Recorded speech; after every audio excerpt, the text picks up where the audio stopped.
Krásny deň. Volám sa Dominika, ale väčšina z vás ma pozná ako baby veštbu alebo pravú veštbu, lebo sa venujem aj privolávaniu babetiek, otehotnení, detičkám, ktoré sa aj narodia, alebo problémom v 6. nedeli, alebo celkovo. A dnes sa porozhovárame o Jonášovej metóde, spravíme si aj výkladík vašej energie, na čo sa aj máte zamerať na záver, ale teda musím poďakovať Daničke, ktorá mi poradila, že či sa nezačnem venovať aj Jonášovej metóde, alebo či si o tom niečo nenaštudujem. Doktor Eugen Jonáš vymyslel metódu, ktorá pomáha pri výpočte vhodného dátumu na otehotnenie, taktiež vhodného dátumu, aby ste neotehotneli, a rovnako robil aj výpočet, kedy je najväčšia pravdepodobnosť, že sa narodí dievčatko alebo chlapček. Túto metódu si dal kvázi aj patentovať, založil aj na toto centrum v Nitre. Viem aj, kde je aj jeho také poďakovanie pani Márii, lebo do tej kaplnky som chodila aj ja. A skoro dostala aj Nobelovú cenu za tento výpočet. Jeho motivom však nebolo to, aby sa rodili detičky, ale v Maďarsku v tých rokoch 70.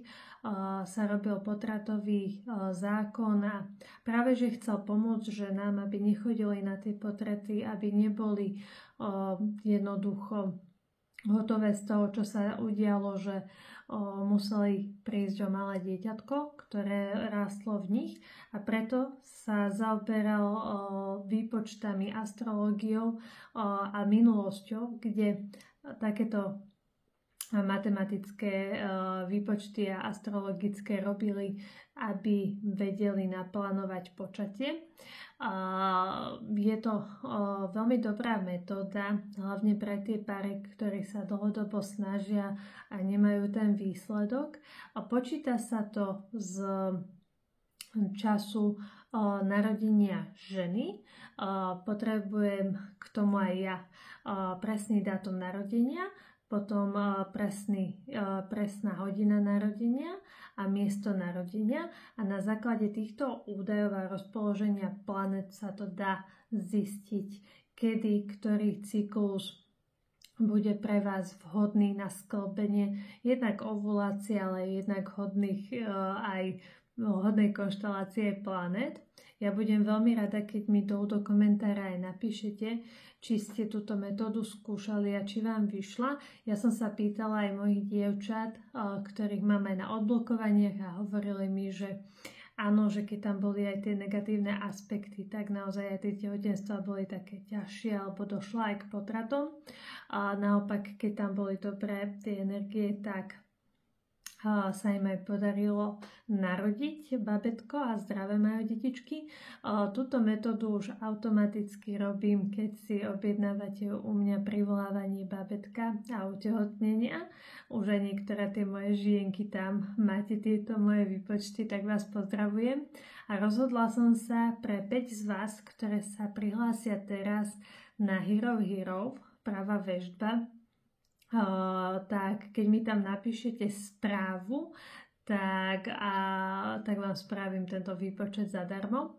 Stačí, ak prihlásite sa na odber týchto videí a napíšete mi sem do komentára Hero a ja vám pošlem link na Hero, alebo ak ste na Hero, tak mi stačí len do správy napísať vaše parametre, teda dátum narodenia, čas narodenia a miesto narodenia. Ja vám to rada na tento rok vypočítam, že kedy tam máte najvhodnejšie časy na otehotnenie.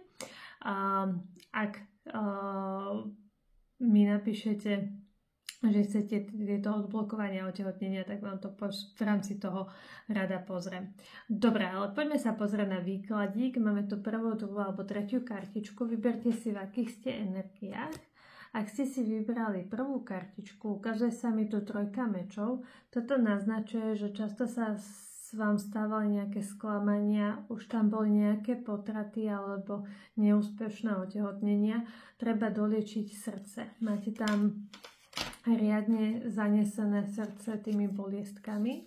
Ak ste si vybrali druhú kartičku, je tu štvorka mečov.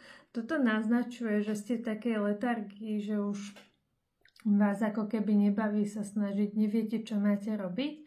Štvorka mečov naznačuje taký ten prístup, že nechávate veciam voľnejší priebeh, ale táto kartička vás aj upozorňuje, že treba niečo rozhýbať, treba robiť nejaké zmeny a ak ste si vybrali 5 mečov, tak energiu ovplyvňuje váš vzťah, aký máte sami so sebou a s partnerom, že na tom treba teraz viac stavať a to vám vie privolať to babetko najlepšie.